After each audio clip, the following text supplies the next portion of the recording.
Welcome to One on One. I'm Greg Bassey, your host from the Salisbury Independent newspaper. It's a big day here at PAC 14 because we've got one of the smart guys in our community. He's here right now, Matt Drew. Welcome, Matt. Thank you. Thank you. It's great to be here. Now, you're the father of the bike lane system here in Salisbury, but we're going to talk about some wind action today. Yeah. You've been the point man on this wind thing, the controversy off of Ocean City, the potential for jobs here with our economy.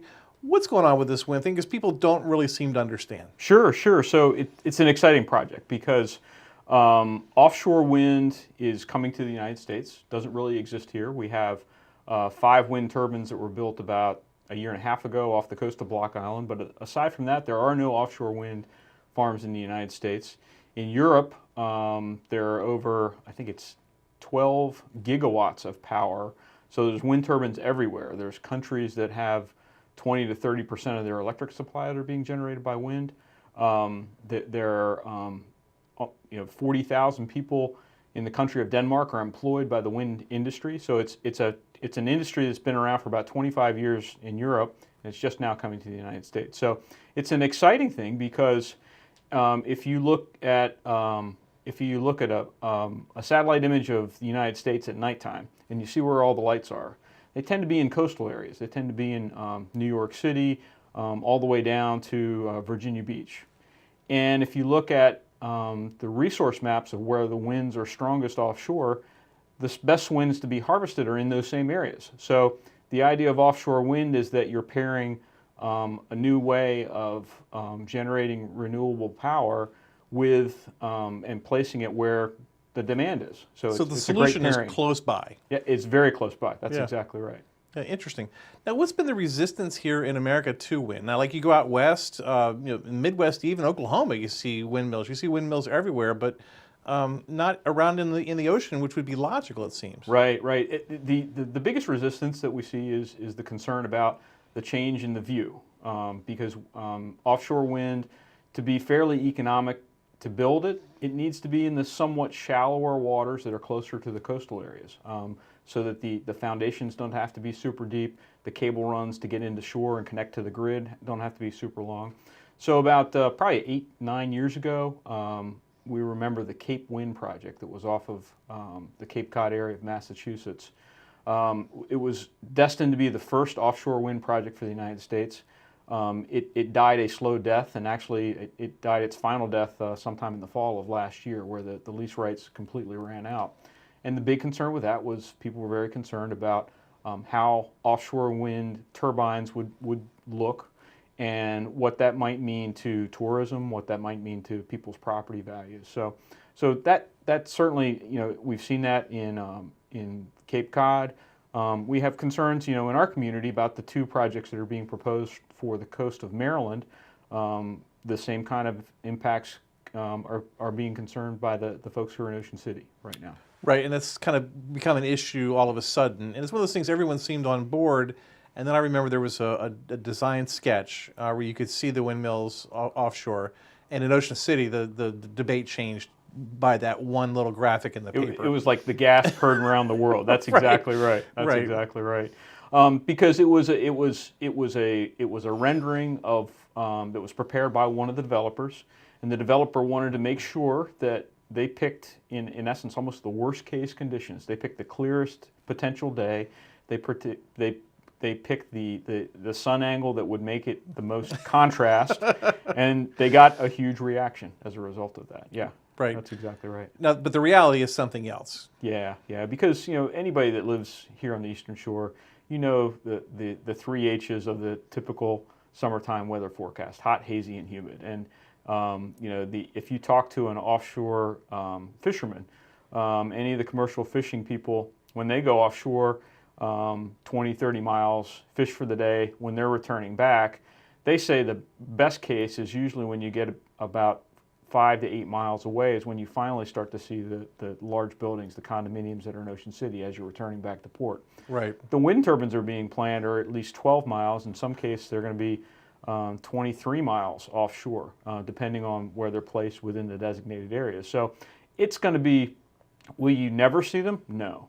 Will you see them on a high number of days throughout the year? Probably not. Yeah. And you'll have to look for them to see them. I think so. I think so because they're thin structures relative, to the background.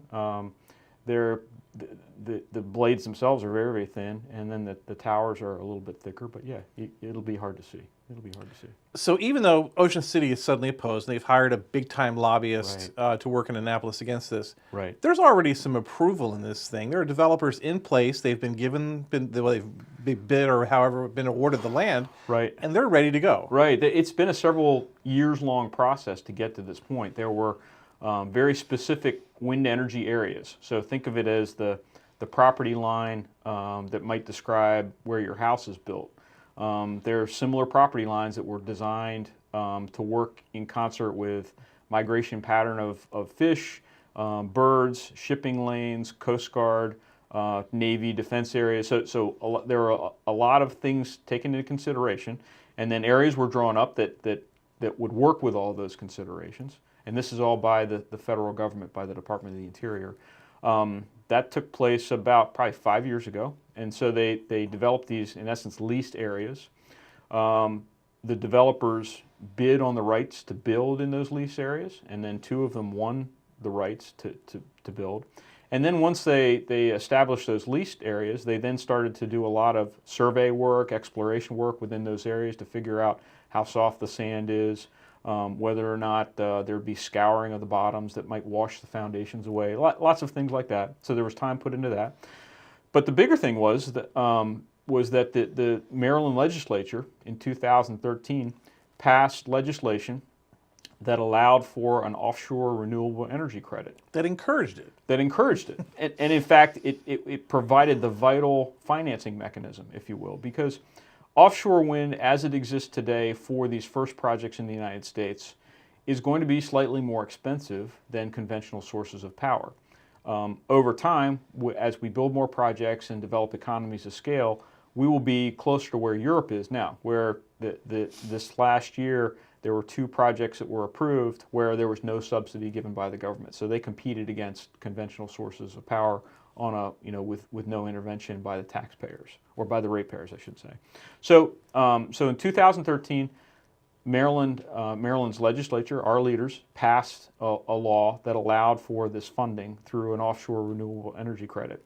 And it was done in, I think, a very smart way, because it limited the amount of impact on ratepayers. It means that you and I, on our monthly bill, the most we would ever pay would be $1.50 more than our current power bill. So 2 developers made application to the Public Service Commission, which was that. So this legislation gave the Public Service Commission the authority to review applications from the developers. The 2 developers submitted applications. It was a year-long review process. One of the points in that year-long review process was that meeting that you described, where the developers provided the renderings, and there was a gasp heard by the town of Ocean City.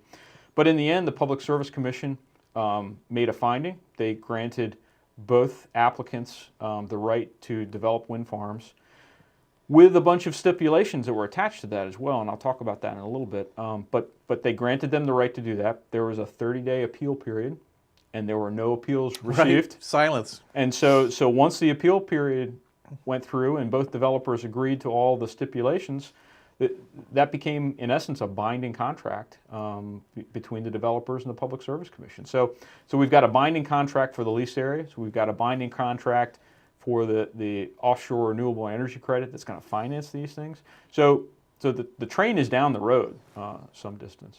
So the concerns of the folks in Ocean City, I know that both developers are trying to work with the town as much as they can, within the confines of what's already been approved.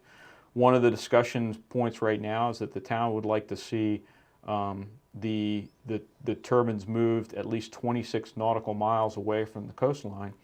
Well, because these areas are defined and you know they have coordinates, and if you plotted them out on the map, and then you plot a line that's 26 miles from the coastline, there's no area that's within the approved area where a wind turbine could be built. So in essence, the 26-mile request that the town of Ocean City is making would stop both projects. They wouldn't be able to develop within the approved areas that are there right now. And the farther you go, the more, if you were to go farther, you add the expense of the line. Absolutely. You know, one of the things I've heard is for every additional mile is about $1 million in cable, and it's not just that. As you go out farther, you get into those shipping lanes that were designed. So you'd have to then rejigger this whole approval process. You make it harder for the operations and maintenance to happen. So each of these wind turbines, while they're designed to be robust structures, they need oil changes, and they need filters, and they need sensors to be adjusted, and they need computers to be firmware updated, and things like that. So they're on an ongoing basis for the 20 to 25 year life of the project. There's going to be crews of guys that have to go back and forth almost on a daily basis to work on these things. And so the farther you move these things offshore, the more expensive that becomes as well. And that's where we are in Wicomico County. We don't want to push Ocean City around and have them have something that they don't want. Yes. But from our point of view, we have the facilities here to manufacture and support these things. Absolutely. In fact, so that was the fact that we have this great manufacturing base in Wicomico County was the thing that got me interested in wind energy in the beginning. About 9 years ago, I was so I'm an engineer. I work here in the area, and I work in a lot of industrial manufacturing plants. I was hired by an entrepreneur 9 years ago to take a look at the then recently closed Bayliner plant that's on North Wooden Drive in Salisbury. And for those that remember the plant hired, I think at its peak, around 400 employees. It was a great employer. They produced luxury yachts up to about 55 feet in length. They were all fiberglass composite yachts. And so this entrepreneur who approached me said, I hear that there's going to be offshore wind coming to Maryland. I want to build a plant in Salisbury, and I want to take this existing Bayliner plant, and I want to reconfigure it to go from making fiberglass boats to making fiberglass wind turbine blades. With employees available who could make fiberglass objects. Who have all the requisite skills. That's exactly right. So as part of doing that feasibility study, I got to become very familiar with what the manufacturing process is. I got to spend a week in Texas at a GE plant, and I filled up a notebook with sketches and took measurements and poked and prodded, and then came back to Salisbury and laid out this plant and proved that in fact we could make wind turbine blades in that plant. They put the big banner up. I got excited about it. Yeah, it was neat. It was really neat. The only thing it was about probably 10 years ahead of its time. Right. At the end of the day, because at that point we didn't have legislation in place. We didn't have developers who were interested in doing anything. We didn't have all the things that we have right now. But the core idea that got me really excited is that we have this latent capability of manufacturing in Wicomico County that's just kind of asleep right now. That if you tweaked it a little bit, you repurposed a few things, and you took people who knew how to make one set of products, and you took their same skill set to make a brand new set of products for an emerging industry, we could see manufacturing jobs return to Wicomico County. So that's the thing that's gotten me very excited about this. Right, and also Chesapeake Shipbuilding could build the boats that are needed to go out there. Absolutely, absolutely. And just to have that workforce, they'd have to be on shore somewhere. Smart people paying taxes, and it just we're really positioned well for this. We really are. So with the onshore wind industry now really taking off, as you've mentioned, in the Midwest, one of the fastest growing job titles right now is wind turbine technician. So on the onshore industry, we see guys who are coming out of high school who might go to a technical school for 2 or 3 years. They get all the skills required. they're making between $75 and in some cases $100,000 a year doing this kind of work because, it's demanding work. It's physically difficult. Climbing up a 300-foot wind turbine tower every single day, requires guys who are, not like me, maybe with a 15 BMI instead of a 30 BMI. You're an Iron Man. You compete in all that stuff. You could do that. I could drive the boat, though. We need boat drivers. Exactly. So Now, you've been up to Block Island. You've seen how it works up there. Does it work? it works really well. In fact, so I mentioned earlier that the wind turbines that are being planned for Maryland need a subsidy. The Block Island wind turbine case was a case where they didn't need a subsidy at all. The ratepayers actually saw a savings as a result of going to wind energy on Block Island. Now, it's a little bit of an abnormal case because they were paying 50 cents a kilowatt hour because they had only diesel power, Right. Generating power. And the whole culture on Block Island is a completely alien experience anyway. It is. Yeah. It is. So the project that put 5 wind turbines off of Block Island not only gave them a sustainable source, but it actually gave them for the first time ever, it made a cable connection to the mainland power grid so that they were able to actually get phone service over a cable, as well as having a reliable power connection and the ability to export the wind energy back to the mainland. Well, and here the cable would go to the Indian River Power Plant in Millsboro. Yeah, so there's 2 different approaches because we have 2 different developers. One developer would be tying it to the Indian River Power Plant, and that's actually the southern developer would go up north to Indian River, and then the northern developer would actually come south to and tie in Ocean City.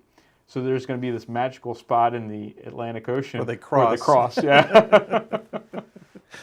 And I also read, I think it was you that said it, the technology has already improved so much that there's not a need for as many towers as there was just a few months ago. Exactly. In fact, in the period of time that from when the developers made their filing to the Public Service Commission to now, some of the turbines that were put in those filings about a year and a half ago actually aren't even being made anymore because they've gotten much better at outputting power. So they've gone from 4 megawatts up to 8 megawatts now.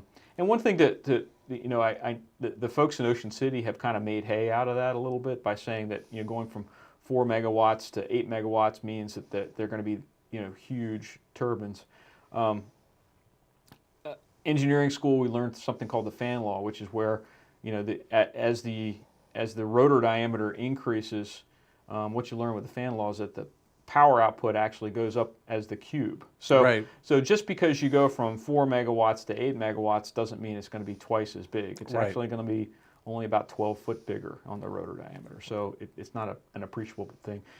The nice thing is that you can produce the same number of you can produce the same overall amount of power with half of the number of turbines, so that there'll actually be fewer turbines to see because of the technology improvements. Yeah, and also if people didn't want to see it, there's a way to paint those so that they're almost camouflaged. There's some interesting, innovative technologies that I've read about that are being tested in the Netherlands, where there's paint that will actually make the wind turbines almost blend in with the background. There's even some exploration into lighting. If you remember I think it was toward the end of World War II, the British had experimented with putting lights on the leading edge of bombers so that they could hide from submarines, and they actually proved that it would work well. And then the Germans got radar, and then that thwarted that effort. Right, That right. didn't work anymore. But there's some folks who are using the same kind of idea to mask wind turbines.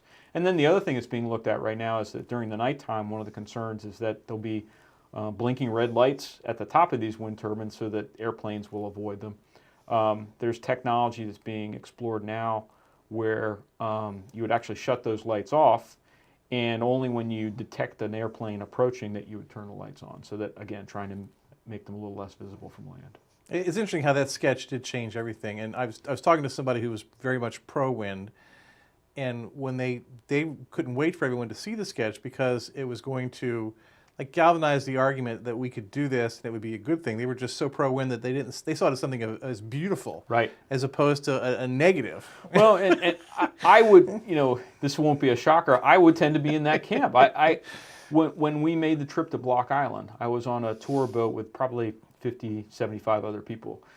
And everybody, it was about a 45-minute trip to get out to the wind farm. So everybody was talking and, socializing, going back and forth. But when you got within 150 yards of these things, it was like all the conversation stopped. It would be a little too strong to say it was a spiritual experience, but it was approaching that. It was approaching that. Yeah. It was a really, really, it's a magnificent thing, I think, when you're around one of these things. I've just been around them in upstate New York. And, well, I guess in Palm Springs. But in Palm Springs, there's so many of them. But in upstate New York, the farmers will have like one or two on their property. Right. And it's kind of intimidating at first, but then there's almost like a soothing experience from Right. it. It's really bizarre. Right, right. I think because my experience was the only thing you can hear is the blade as it turns past you. Yeah. There's no vibration. There's no electrical field. Or, you don't feel any of those things. And that's a neat experience. The other thing that I think was really neat to see at Block Island was the amount of recreational fishing that's being done right around the base of these towers. Right.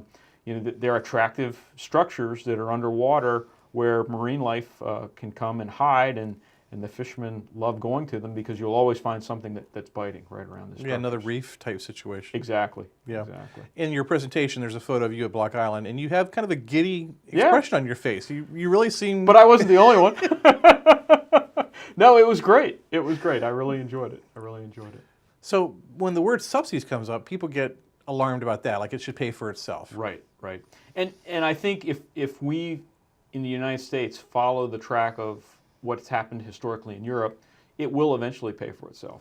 But one of the other benefits of the legislation that provided for this no more than $1.50 a month subsidy also required that both developers provide a net economic benefit to the citizens of Maryland. So in the case of the long list of agreements that they both signed up for when they then are going to be eligible to get this subsidy, one of the things that they have to have is 34% of the money that they spend has to be spent in the state. Both developers have to make improvements in steel fabrication facilities. There's a total of $75 million that they have to invest in a facility that's in the state of Maryland that's going to make steel fabrication structures for the base of these wind turbines. And then locally, both developers are required to put the operations and maintenance port in the town of Ocean City. It can't be in Chincoteague, it can't be in Indian River. It has to be run out of Ocean City, Maryland. Now on the surface, the operation and maintenance sounds like a boring function that's it's probably a rounding error in the total scheme of things. But on a dollar basis, if the whole project costs, let's just say it costs $3, $1 of that $3 is in all of the construction that's associated with the project. The second dollar is buying all the stuff, the wind turbines, the foundations, the cable, the substations. But the third dollar, so 1/3 of the total cost, is actually in the cost of the operation and maintenance over the lifetime of the wind project. So while it doesn't sound like much, by requiring that the operations and maintenance happen in Ocean City, Maryland, the Public Service Commission basically put a $36 million per year for the next 20 to 25 years, $36 million business right in the town of Ocean City. And so that's going to employ between 40 and 60 full-time technicians. There's going to be a fleet of at least 2 and maybe 3 $4 to $5 million catamarans that'll be built in Maryland and then operated out of Ocean City. They're each going to have crews. And so that's the direct investment. Then if you start to spin it out, well, these guys are going to need machine shops to support some of their parts. If you're a coffee vendor, there's going to be a lot of coffee consumed. If you're if you're selling houses, you're in residential real estate, there's 40 to 60 people that now need houses. All those induced demands are going to happen as well. So is there going to be an impact on the viewshed in Ocean City? There will be. Is it going to be significant? We don't know that yet. Is it going to drive property values down? The evidence seems to be no, but we'll have to see. Is there going to be a benefit to Ocean City? Absolutely. You know, this operations and maintenance that will have to happen there will be a great full-time year-round industry that doesn't even exist in Ocean City. So there are some benefits that I think need to be thought about by the folks who are in the town. It seems like wind is here forever. I think so. It's one of the great opportunities that we have here as Marylanders with these two projects is that we could potentially be the first movers in this emerging industry. But right on our heels, there's legislation being approved in New Jersey right now, New York, Massachusetts, Rhode Island. So if we miss this opportunity, it's quickly going to go to the neighboring states right around us, and these same jobs that we could capture here and use to not only build the first two projects in Maryland, we could, depending on what the industry is, we could do the same thing for the other projects. If we don't do this now and we hesitate, we will get passed by. I love the one in Crisfield. Yeah, the one in Crisfield's great. People tell me they sit there on their balconies and watch it.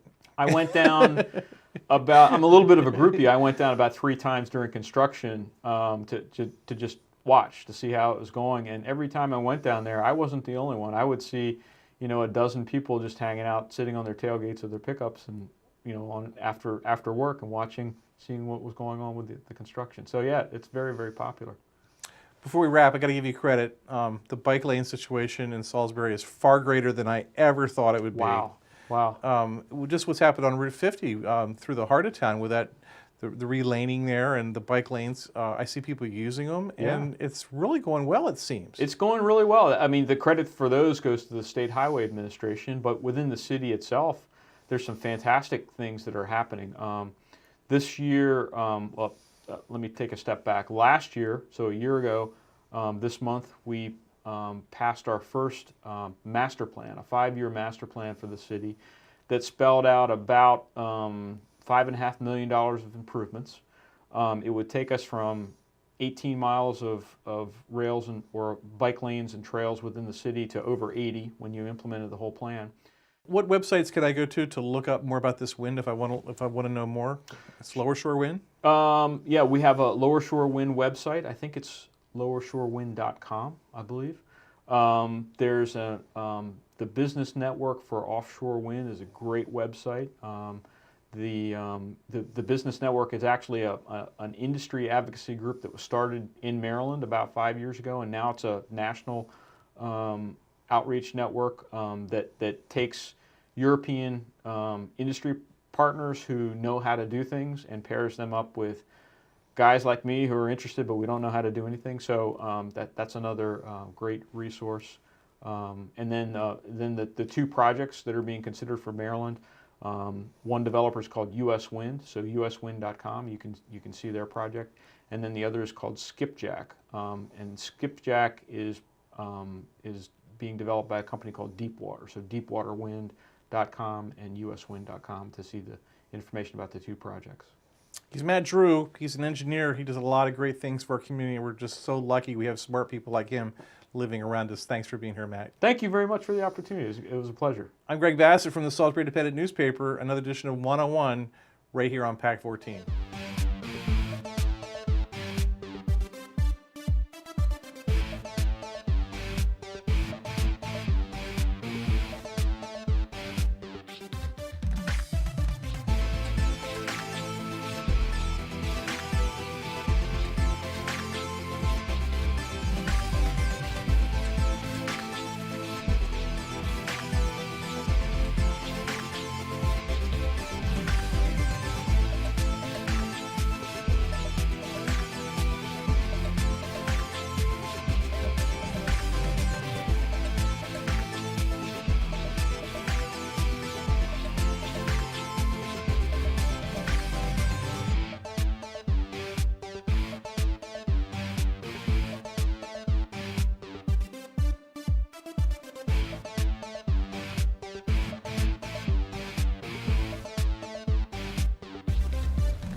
First Shore Federal is proud to support PAC 14 and one-on-one. We'd encourage every business to support PAC 14 and pick a program and support it, and let's make a difference.